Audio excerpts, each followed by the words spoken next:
This morning, an update on Billy Joel's health from the piano man himself. I feel good. Yeah. I think they keep referring to what I have as a brain disorder. They call Billy Joel the Piano Man, a master of melody who sold over 150 million records worldwide. But behind every legendary song lies a dangerous habit so extreme it could kill people. And it has nothing to do with talent or practice. What fuels the creation of timeless hits like Piano Man and Uptown Girl is a daily habit that even hardcore coffee addicts would be terrified.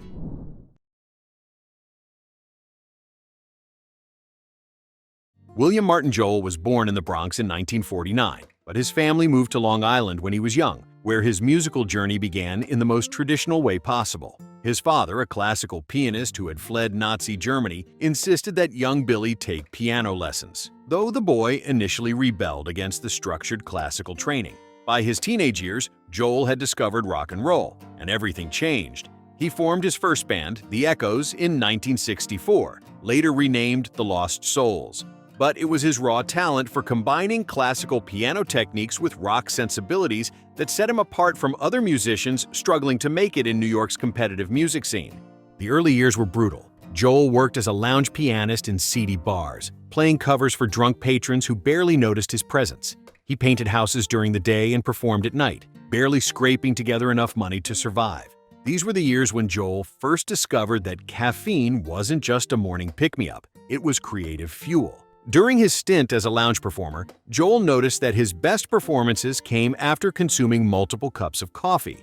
The caffeine didn't just wake him up, it seemed to unlock something deeper in his musical consciousness. He could play for hours without fatigue, his fingers moving across the keys with supernatural precision, melodies flowing from his mind with a clarity he'd never experienced before. What started as a practical solution to stay alert during long nights soon evolved into something far more intense. Joel began experimenting with different amounts of caffeine, different brewing methods, different timing. He was conducting scientific experiments on his own creativity, and the results were undeniable.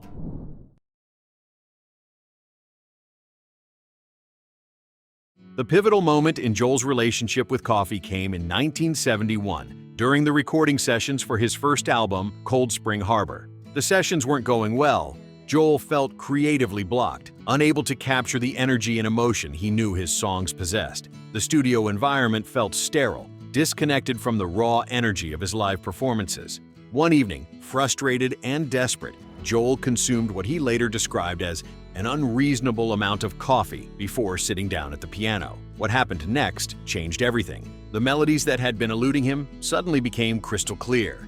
His fingers found chord progressions that perfectly matched the emotions he'd been trying to express. The caffeine had unlocked a state of hyperfocus that allowed him to tap into his deepest creative instincts. I discovered that coffee didn't just wake me up, it opened doorways in my mind that I didn't even know existed, Joel revealed in a 1987 Rolling Stone interview. This wasn't just about staying awake anymore. Joel had discovered that extreme caffeine consumption could induce what he called musical hyperfocus, a state where melodies, lyrics, and arrangements would pour out of him with remarkable speed and clarity. The discovery was both exhilarating and terrifying, because Joel realized he was walking a dangerous line between creative breakthrough and physical destruction.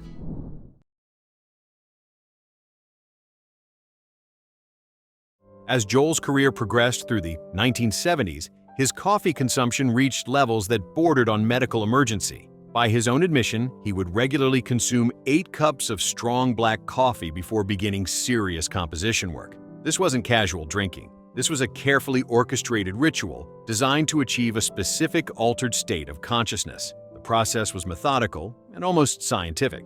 Joel would wake up and immediately begin brewing coffee, using beans that were significantly stronger than normal commercial blends. He would consume the first 2 cups while reviewing previous work or reading through notes and lyrics. Cups 3 and 4 came while warming up at the piano, playing scales and familiar pieces to get his fingers moving. By the time he reached cups 5 and 6, Joel reported that his hearing became hyperacute. He could detect subtle harmonic relationships that normally escaped his attention.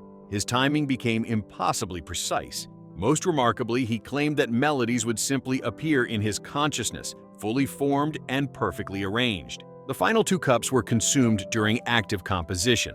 maintaining what Joel described as a state of creative emergency, where ideas flowed faster than he could capture them. He would often have multiple tape recorders running simultaneously, capturing melodic fragments and lyrical ideas that emerged during these intensive sessions. The physical effects were extreme. Joel's heart rate would skyrocket, his hands would shake, and he would experience periods of intense anxiety. But the musical results were undeniable. Some of his most beloved songs emerged from these caffeine-fueled marathons.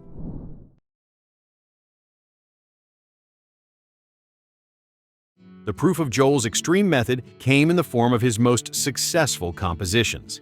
Piano Man, his signature song, was written during one of these all-night, coffee-fueled sessions in 1973. Joel has stated that the entire song, melody, lyrics, and arrangement came to him in a single evening after consuming what he estimated was close to 10 cups of coffee. New York State of Mind followed a similar pattern. Joel locked himself in his home studio with multiple pots of coffee and didn't emerge until the song was complete. The complex jazz harmonies and sophisticated melodic structure that make the song so compelling were, according to Joel, direct results of the hyper-acute musical awareness that extreme caffeine consumption provided.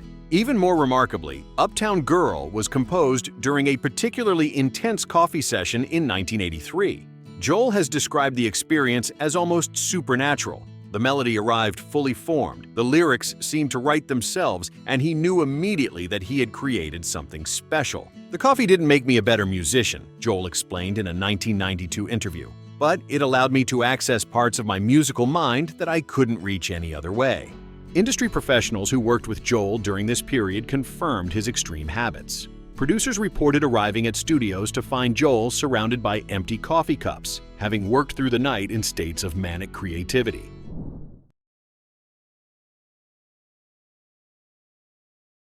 Joel's extreme caffeine consumption couldn't continue forever without consequences.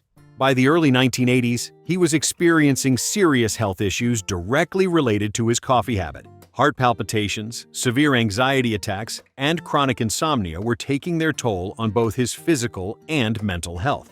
The wake-up call came during a recording session in 1984 when Joel collapsed at the piano after consuming his usual pre-composition caffeine load. Medical examination revealed dangerously elevated heart rate and blood pressure, conditions that could have resulted in cardiac arrest. Doctors warned that continuing his current habits could be fatal. The medical intervention forced Joel to confront the reality that his creative process was literally killing him. He was faced with an impossible choice: continue the caffeine ritual that had fueled his greatest successes, or find a new way to access his creativity before it was too late. Today, at 74, Joel continues to perform and occasionally compose. Though his relationship with coffee has become much more moderate, he still enjoys his daily cups, but the extreme consumption that characterized his most productive period is now just a memory. Thanks for watching. Click here to check another video and make sure to subscribe to our channel.